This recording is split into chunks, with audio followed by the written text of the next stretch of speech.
That's weird. What are those kids looking at? Ah!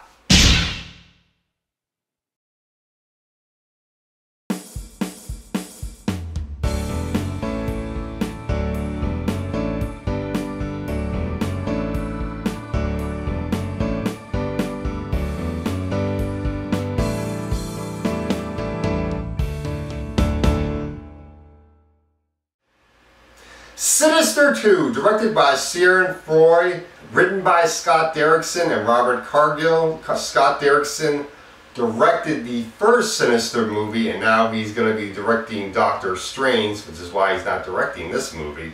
And Robert Cargill, he helped write the first movie. This movie takes up where the first movie left off. In this movie, James Ransom's character, who was the deputy in the first movie, he's now the main character. But he doesn't have a name, which is stupid. If you're going to turn a supporting character into a main character, give him a name. That's very dumb and one of the negatives of this movie.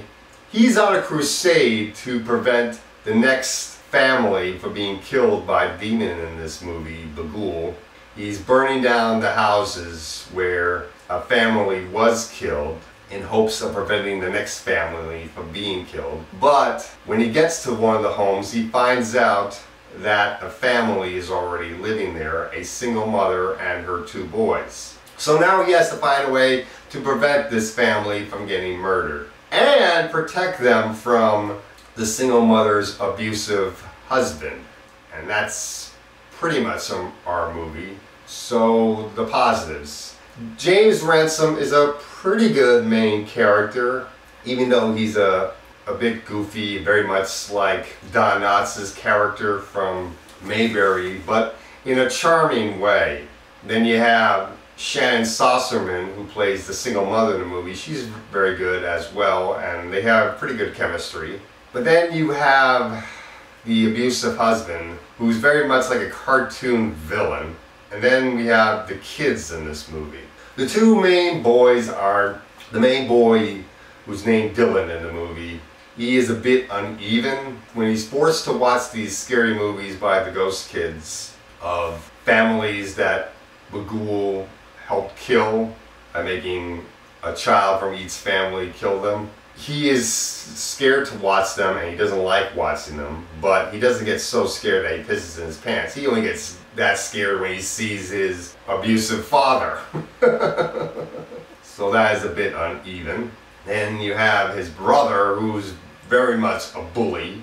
And the kids in this movie are not as spooky as they were in the first movie.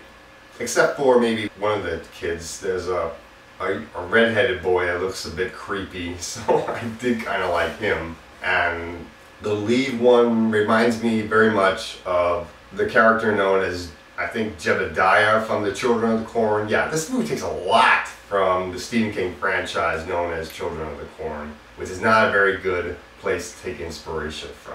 Bagul appears way too often in this movie. I like seeing Bagul, but not so often, and that takes away a bit from how scary he is.